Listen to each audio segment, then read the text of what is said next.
Boa noite, irmãos. Saúde a igreja com a graça e a paz do nosso Senhor Jesus Cristo. Os irmãos, fiquem à vontade para se sentar. Como nosso irmão Neymar estava comentando, eu sou pastor. Eu sou pastor licenciado, o que não é necessariamente pastor ordenado ainda, é um semi-pastor ou um pastor estagiário. E o meu jeitão ainda é meio pastor apaisano ainda, né? O pessoal olha e não fala que eu sou pastor. Mas com a graça e a paz de Deus, com a bênção de Deus, eu preparei uma mensagem para os irmãos que espero poder realmente tocar e mover o coração de cada um aqui. Só para dar uma breve explicação, antes de eu falar qualquer coisa, eu sou seminarista não, sou formado pela Igreja Presbiteriana Independente do Brasil. Eu já sou formado, isso em teologia, já sou formado também em desenvolvimento de jogos, fiz design gráfico e ainda por cima, eu estou cursando filosofia. Então, eu sou meio doidão mesmo, fiquem tranquilos. E talvez a minha pregação hoje seja um pouquinho diferente, mas eu peço a compreensão e a paciência de alguns irmãos e espero também me fazer claro através do que eu preparei para essa noite. Sempre que a gente vê alguma coisa com relação ao avivamento, né, e a pregação de hoje, a pregação de toda essa semana é orientada com relação a avivamento, por conta mesmo do próprio nome do evento, a gente costuma ver sempre as pessoas falarem a respeito de como a gente consegue revitalizar ou trazer um novo avivamento para a igreja, ou muitas vezes quais são os motivos que a igreja está tão morna, está tão triste, está tão caída, por que é que nós estamos tão desmotivados, ou por que a igreja está cada vez mais vazia, e como é que a gente consegue resolver isso? Ontem eu estava assistindo a pregação do pastor Neymar, enquanto eu estava ouvindo, eu estava fazendo quebra-cabeça, eu inventei de fazer quebra-cabeça, nunca tinha feito, peguei logo um quebra-cabeça de 1000 peças. Tem sido muito bom, mas é muito, muito trabalhoso. Mas eu estava ouvindo a pregação do pastor Neymar, e ele tocou em vários pontos que eu acho que eu vou falar aqui hoje. E sempre que a gente fala a respeito de avivamento, eu acho que nunca a gente consegue identificar necessariamente um único problema que a igreja está sofrendo. Porque realmente é um problema muito maior, muito complexo, várias fontes, e a gente sempre fica com dificuldade de entender de onde que está vindo o problema, ou qual problema a gente tem que atacar primeiro para resolver esse problema de desânimo que toma conta dos jovens, toma conta das crianças, toma conta dos adultos. E eu queria trazer um ponto específico hoje, né? O pastor Neymar falou a respeito ontem de como a gente não tem confessado os nossos pecados. A irmã, agora há pouco, falou a respeito de como nós temos dificuldade de amar a Deus acima de todas as coisas, e talvez essa seja a coisa mais importante que a gente tenha que fazer para poder se aproximar de Deus.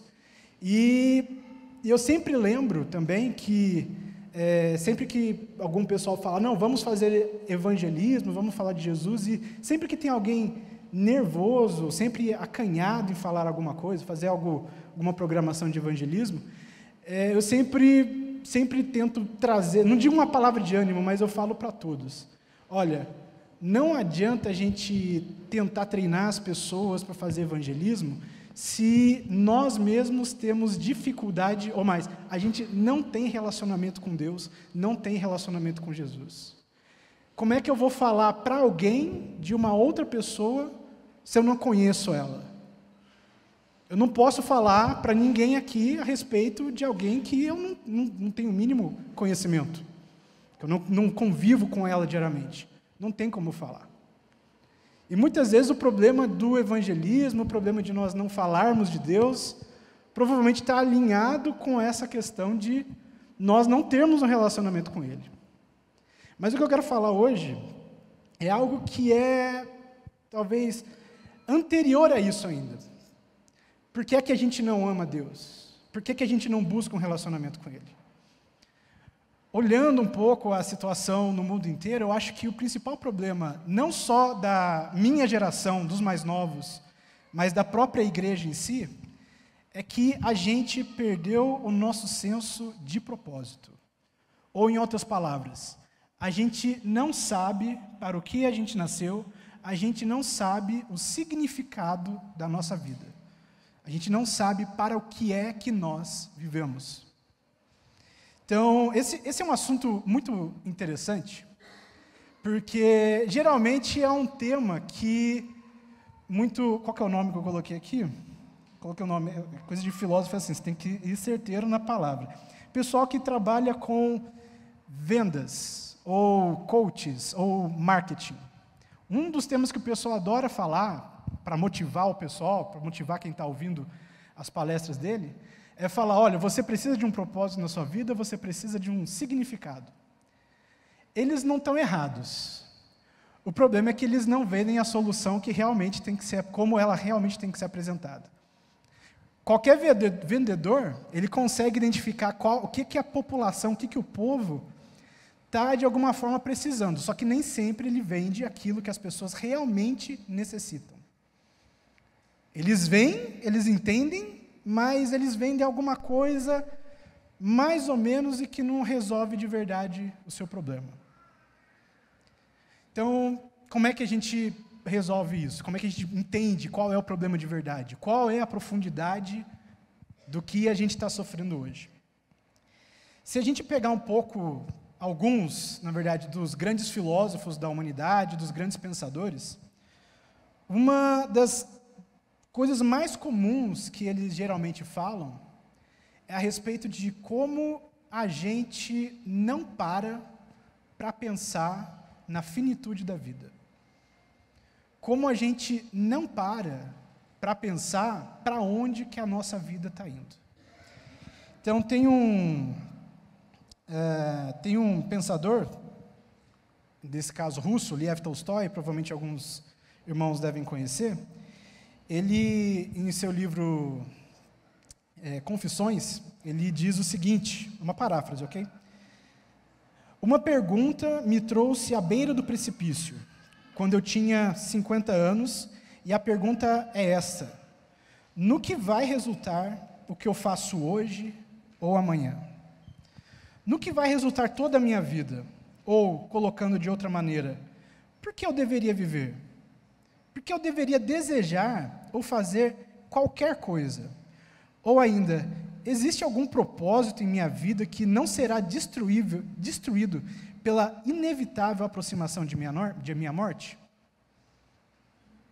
Veja, é uma pergunta de filósofo, né? Para realmente o pessoal fica bem, quando vê uma coisa dessa, fala, nossa, esse cara está muito deprê, está muito para baixo, não vou ler mais esse cara, porque olha, nossa, deu uma desanimada aqui agora. Mas veja, o que ele está falando é extremamente relevante. Esse tipo de coisa que ele está falando, ele só parou para pensar mesmo quando ele estava no fim da vida dele. Quando ele teve um problema realmente sério e viu que a vida dele ia acabar e que tudo que ele havia feito não tinha sentido algum, não tinha propósito. Isso, obviamente, é algo que a gente não costuma pensar. Por quê? Porque a gente está lotado de coisas para fazer, a gente realmente tem uma agenda muito atribulada, uma agenda muito, muito exigente que tem que seguir, a gente tem que seguir certinho cada ponto da agenda, a gente tem que bater meta, a gente não para pensar em nenhum momento para que lado a nossa vida está indo de verdade. A gente acorda de manhã, já pensa na lista de coisas que tem para fazer, a gente chega à noite cansado, obviamente, e não tem como realmente a gente parar para pensar e desculpar a respeito disso, porque, de fato, a gente está tão cansado que a única coisa que a gente quer fazer é desligar o cérebro e assistir alguma coisa, para poder, finalmente, dormir e se preparar para o próximo dia. E, de alguma forma, gente, esse é o grande problema da nossa sociedade hoje. É uma sociedade de cansaço. É uma sociedade que apenas consome. É uma sociedade que não para pensar para onde estamos indo, afinal de contas. Antigamente, provavelmente ainda tem esse tipo de comparação, a gente tem esse tipo de comparação, que que a gente sempre fala que a gente vive, como eu falei, numa sociedade de consumo, e o exemplo que a gente sempre tem a respeito da sociedade de consumo é os fast foods, né? São os fast foods, que você chega, faz o pedido, tem que ser atendido rápido, da maneira que você quer, e tem que ser tudo bem ágil, rápido. Só que hoje, a gente vive num mundo de hiperconsumo. E o maior exemplo disso são justamente os serviços de streaming. Então, quais são os serviços de streaming? Você tem YouTube, você tem Netflix, você tem Spotify, você tem vários outros serviços de streaming, né? HBO, Disney Plus, tudo isso. E como é que funciona cada um desses serviços de streaming? A gente coloca um episódio para assistir, passa por ele inteiro, e no finalzinho, ele já está enfiando goela abaixo seu outro episódio. Aí você fala, não, mas só mais esse, vou assistir só mais esse. Aí você vai até o final, mais um episódio em cima de você. Ele fala, tá bom, só mais esse. Aí passa todo, mais 1 hora e mais um episódio. Isso quando a gente não chega no final da série e já estão indicando outras séries para a gente assistir. Ou seja, se a gente puder dizer qual é a frase que todas essas companhias de serviço de streaming, todas as empresas estão falando para a gente, a frase seria a seguinte: não pense, consuma. Consuma. Só engole o que você está vendo aí, que está aparecendo na sua tela. E é muito interessante que até nos filmes mais recentes, por exemplo, filmes da Marvel, né, não sei se alguém acompanha a questão de filmes da Marvel, ou o próprio modo como eles têm anunciado filmes, é da seguinte maneira: eles lançam um filme, você assiste o filme, na semana seguinte, você nem lembra mais dele. Por que você não lembra mais dele? Porque você já está preocupado em qual que vai ser o próximo filme, que vai ser lançado daqui 2 anos, que vai complementar aquilo que você está assistindo agora. Você não consegue nem pensar no que acabou de assistir, você está querendo mais, e mais, e mais, e mais. Outro exemplo, vocês já repararam que rede social tem uma timeline infinita? Não sei se vocês já repararam que provavelmente algumas pessoas gastam 30 minutos, 60 minutos, 2 horas, só fazendo isso. Por quê? Consuma. Não pense, consuma. Engole aí, engole que tem bastante coisa. Eu acho que se a gente conseguisse chegar ao final da linha do tempo, da rede social, provavelmente a gente se sentiria até meio constrangido. Falando, nossa, cheguei até o final, nossa, eu tinha que ter... Devia estar seguindo mais gente para ter mais conteúdo aqui, né? Nossa, estou me sentindo envergonhado, deixa eu seguir mais gente aqui, porque a minha rede tem que estar, bombando, bastante coisa. O que acontece, irmãos? Tudo isso tem um motivo. Toda essa nossa tendência de consumir não é à toa. A nossa tendência de consumir e de querer sempre se sentir bem, de querer sempre ter o nosso lugarzinho sempre muito bem ajustado, certinho, bonitinho, confortável, tudo isso tem um motivo. A gente tem medo de sofrer. A gente tem medo de sofrer, de assumir responsabilidades. Porque é doloroso, é difícil, é pesado. A gente prefere ter uma vida toda entorpecida, bêbada mesmo, de prazeres, de alegria, de conforto, de satisfação, a encarar a realidade de que talvez a minha vida está indo para lugar nenhum.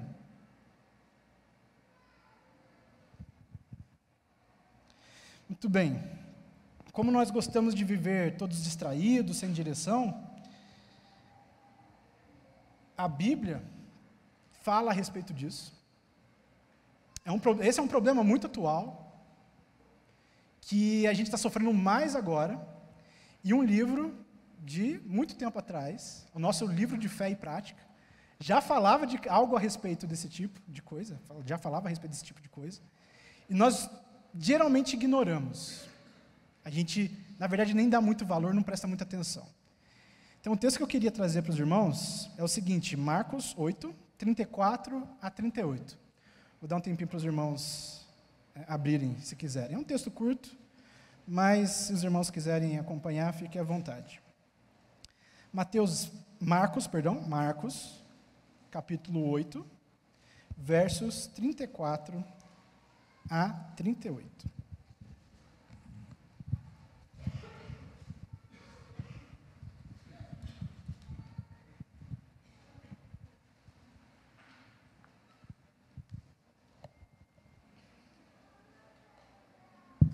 Muito bem, Marcos, capítulo 8, versos 34 a 38.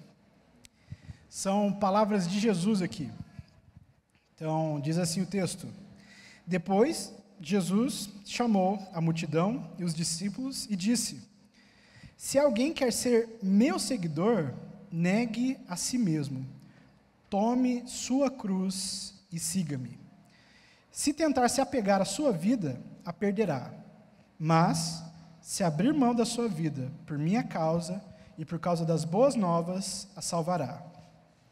Que vantagem há em ganhar o mundo inteiro, mas perder a sua vida?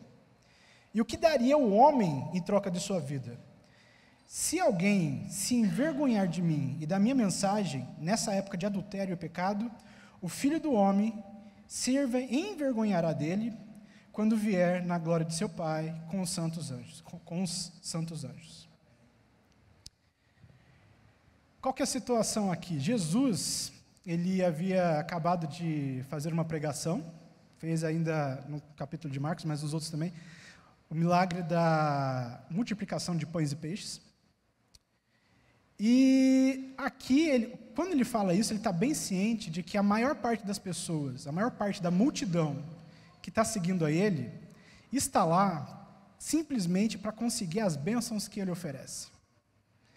Simplesmente para conseguir o que agrada ao coração deles, as bênçãos, as curas, o sustento. Está atrás só daquilo que, vamos dizer assim, nos deixaria confortáveis. E para alertar os discípulos, ele diz essa frase: se alguém quer ser meu seguidor, negue a si mesmo, tome a sua cruz e siga-me. O nosso problema hoje, um dos problemas, e eu acho que talvez seja o principal, mas isso, minha opinião, é que a gente não quer tomar a nossa cruz.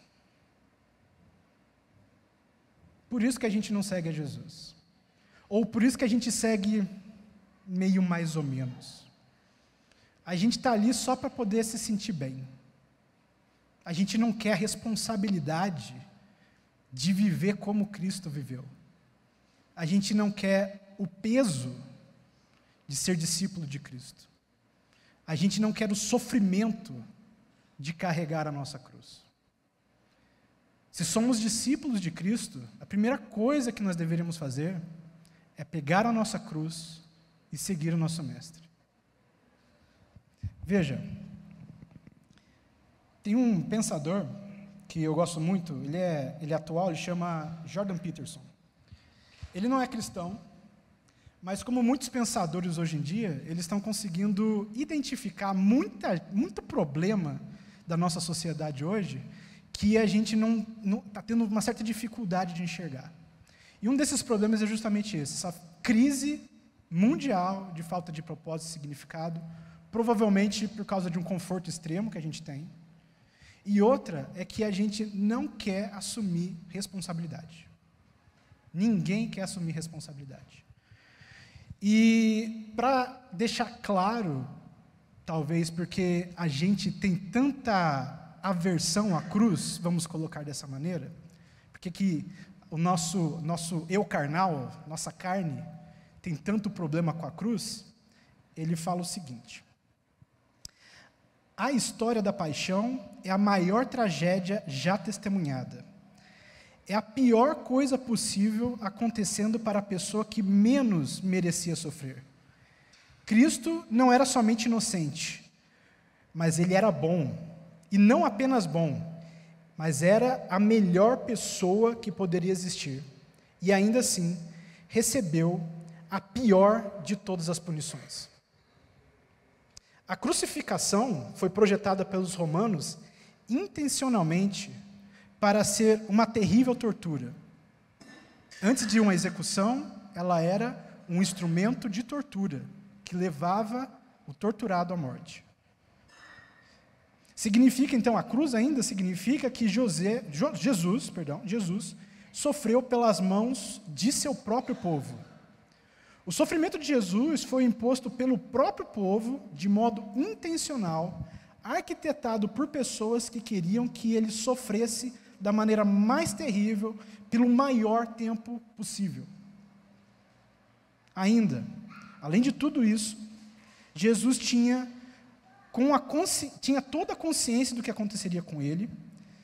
Ele sofreu tudo isso numa idade jovem, foi traído pelos melhores amigos, pela mão de uma multidão, que seria o próprio povo, e sob a mão de um governo terrível que o perseguiria, sabendo que ele era inocente e bom, mas escolheu o punir, sabidamente, sabendo que ele era bom, e preferiu livrar uma pessoa que era notoriamente criminosa e má. Jesus sofreu a soma de todos os sofrimentos. Jesus sofreu a soma de todos os medos. A gente não carrega a nossa cruz, porque no fundo, no íntimo, a gente sabe que significa isso. Carregar a cruz significa isso. A gente foge da nossa responsabilidade, porque a gente não quer sofrer.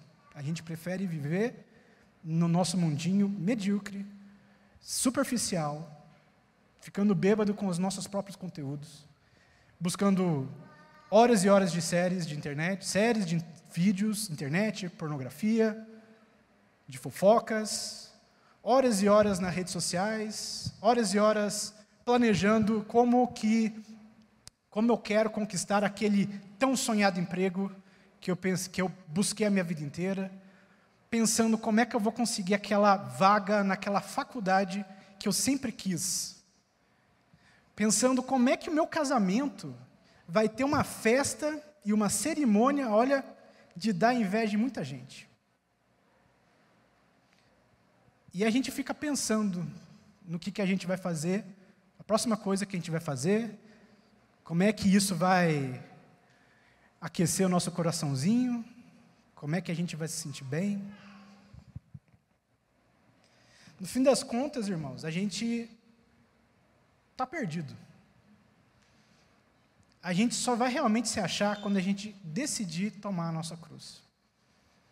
Quando a gente assumir a nossa responsabilidade de entender o motivo pelo qual Jesus morreu, o motivo pelo qual, por que nós fomos salvos, e entender principalmente que, por causa da graça da salvação que a gente recebeu, não tem como a gente ficar parado. A gente não transborda do amor e da graça e da alegria de Deus, porque a gente não quer, em momento nenhum, abandonar o nosso conforto. A gente, no fim das contas, a gente está preso numa bolha que é uma ilusão, somente uma ilusão. Como é que a gente resolve isso? Como é que a gente resolve isso? Vocês já pararam para pensar como, um exemplo, estou querendo ter aquele emprego tão sonhado. Como é que esse emprego vai te permitir levar a palavra de Deus, o Evangelho, às pessoas à sua volta? De que maneira aquela faculdade, o curso que você sempre quis participar, de que maneira ela vai te permitir glorificar a Deus? Como é que ela vai te permitir falar do amor de Jesus para as pessoas à sua volta?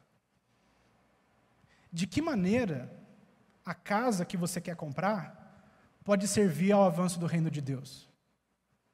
De que maneira o carro que você quer vai permitir você continuar servindo a igreja. De que maneira? A gente, como eu falei, a gente está sempre muito preocupado com as coisas que a gente quer fazer, que a gente quer ganhar, mas a gente nunca pensa o quanto Deus está no centro desse planejamento que a gente está fazendo. A gente sempre deixa Jesus do lado, no canto, quando o lugar dele deveria ser no centro.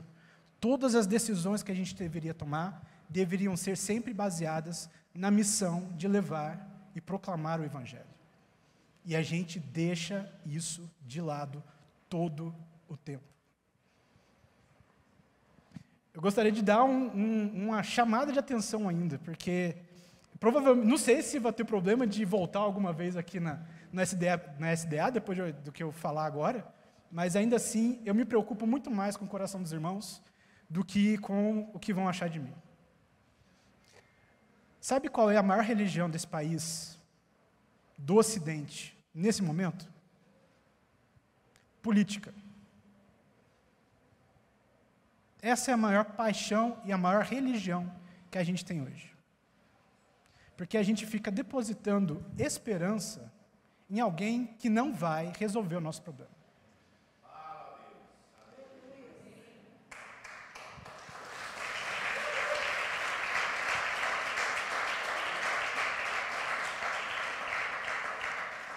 A gente fica achando que aquele que eu quero votar vai resolver o problema do país inteiro. Vai resolver o problema que, na verdade, eles nem têm a capacidade de resolver. O único que pode resolver realmente o problema desse país é Jesus. Se você está preocupado, se você aí que está se desgastando, ficando ansioso, com dor no coração, brigando com seus parentes e com seus amigos, por causa de um político, cara, você vai quebrar a cara. Porque um político não tem a capacidade de encher o vazio que você tem no seu coração. Não importa se Lula ganhe, não importa se Bolsonaro ganhe, esqueça Sérgio Moro, esqueça Ciro Gomes, João Dória, Simone Tebet, esquece até Emael e Enéas. Esquece todo mundo. Vai que ele ressuscita. Esquece. Vou te dizer pelo menos 2 motivos por que você tem que esquecer. Porque você não vai ficar desesperado, descabelado, se o político que você odeia, que você tem como adversário, ganhar. Você não vai ficar maluco achando que o mundo vai acabar. E segundo, você não vai ficar desapontado quando perceber, se o seu coração ainda tiver um pouco de sanidade, não vai ficar desapontado quando perceber que o político não vai resolver todos os problemas que ele falou que ia resolver. Porque ele não tem esse poder, embora ele prometa.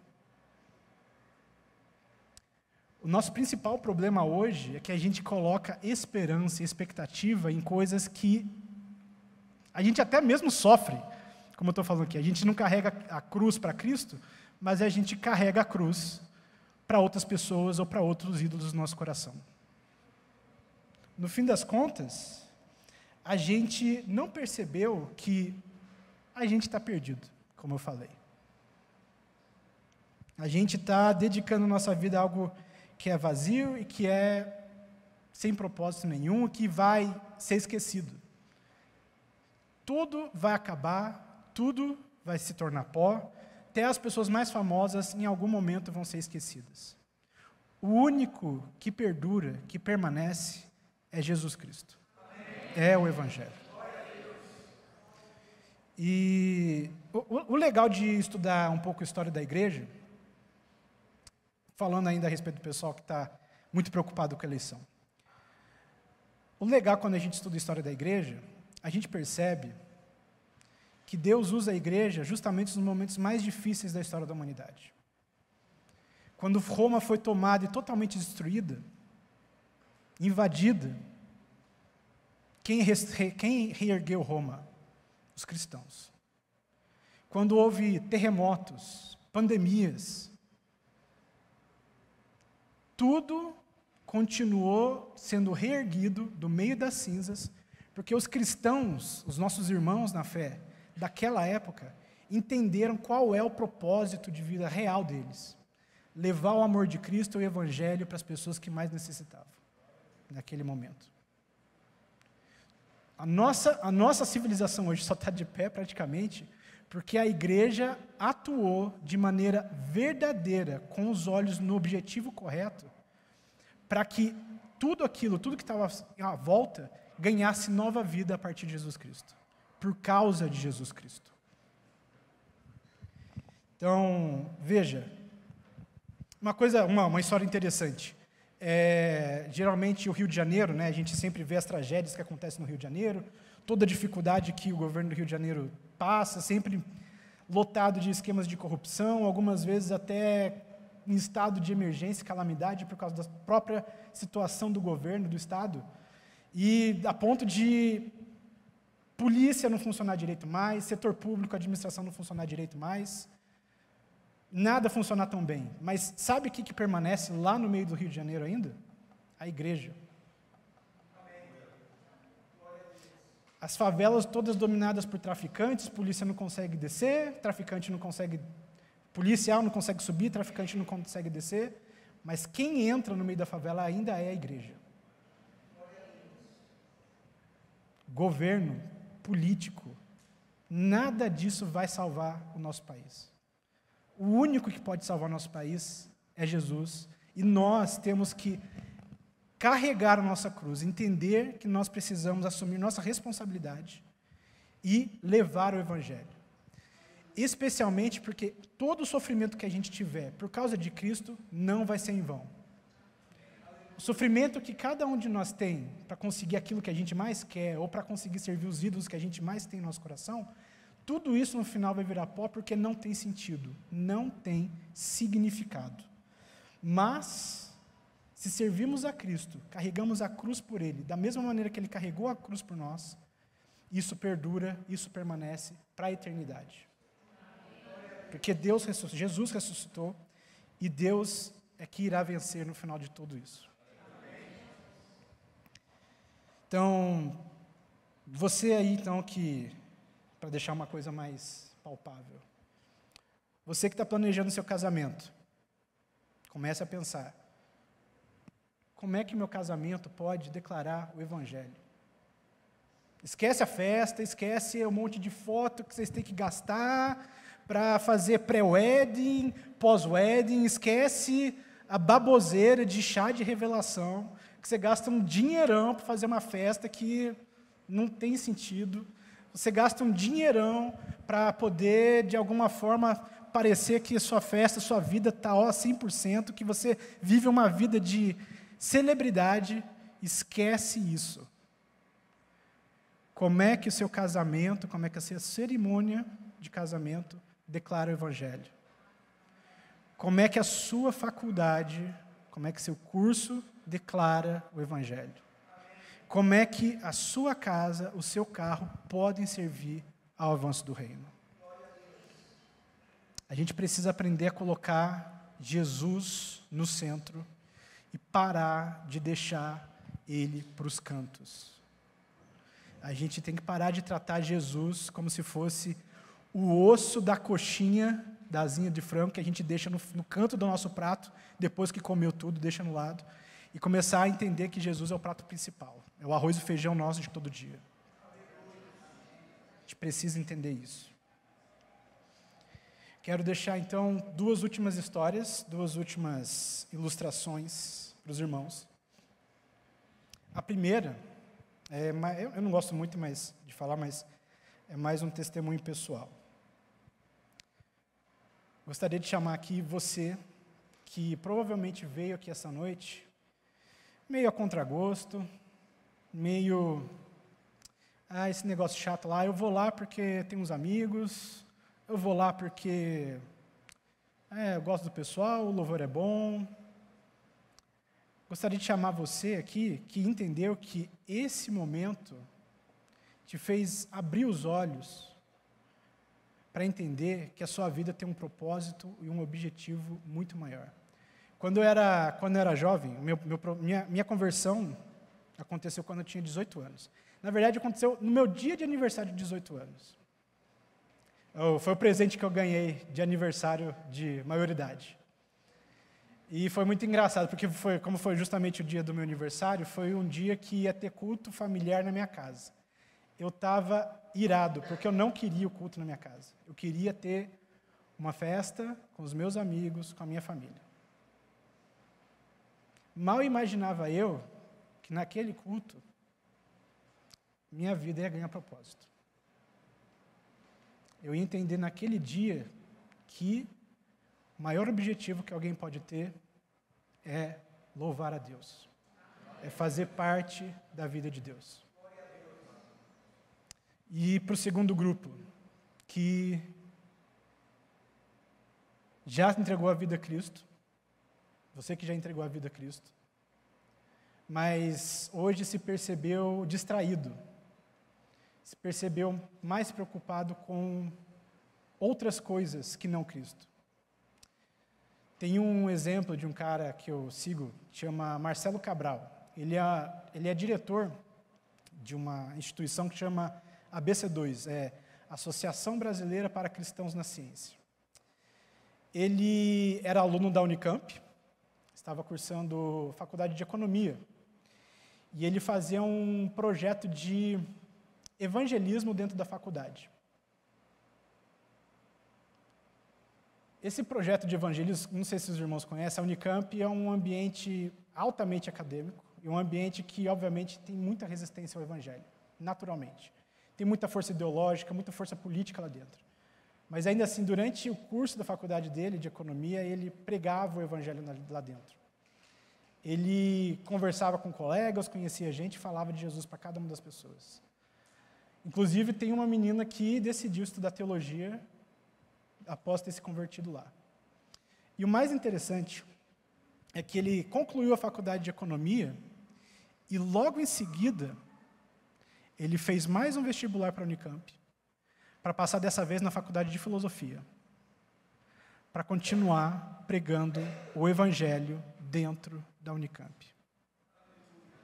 E por conta disso mesmo, continuar trabalhando para o reino através dessa associação que tenta conjugar tanto fé cristã quanto ciência e pensamento crítico. Fica aqui, então, esses dois grupos para vocês, para cada um dos irmãos pensarem, refletirem e meditarem. Convido a equipe de louvor, já falei demais. Enquanto eles vão vindo, eu vou fazer uma oração. E os irmãos que sentirem desejo de vir à frente para receber uma oração a respeito disso, fiquem à vontade também para vir à frente.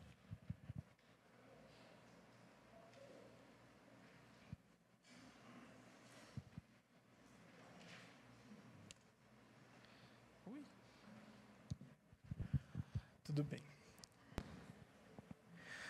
Oremos, irmãos. Bondoso, amável, poderoso e misericordioso Deus, nós nos colocamos aqui em sua presença, Deus. Colocamos nossos espíritos de joelhos, pedindo, Senhor, perdão pela nossa omissão, ó Deus. Pedindo, Senhor, perdão porque nós não temos colocado Jesus no centro de nossas vidas, porque estamos preocupados demais em viver as nossas vidas medíocres. O Senhor é quem realmente nos dá vida, é o Senhor quem realmente nos dá propósito, é o Senhor que dá significado a cada coisa que nós fazemos, ó Deus. E nós acabamos deixando tudo isso de lado para vivermos vidas sem sentido. Pedimos perdão por isso, ó Deus, e pedimos que o Senhor envie seu Santo Espírito para que nós possamos finalmente, ó Deus, entender que o Senhor é tudo o que importa e o Senhor é tudo o que permanece, ó Deus. Aliás, o Senhor é a única coisa que faz sentido nesse mundo louco e destruído, ó Deus. Pedimos, Senhor, que nos dê coragem para carregarmos a nossa cruz. Pedimos, Senhor, coragem para que nós possamos vencer o nosso medo de sofrer, para que possamos mesmo que um pouco, participar do sofrimento de Jesus, da mesma forma que Ele sofreu por nós, para que pudéssemos ser salvos. Esteja conosco, Senhor, em nome de Jesus, que oramos, gratos por tudo que nos tem feito. Amém.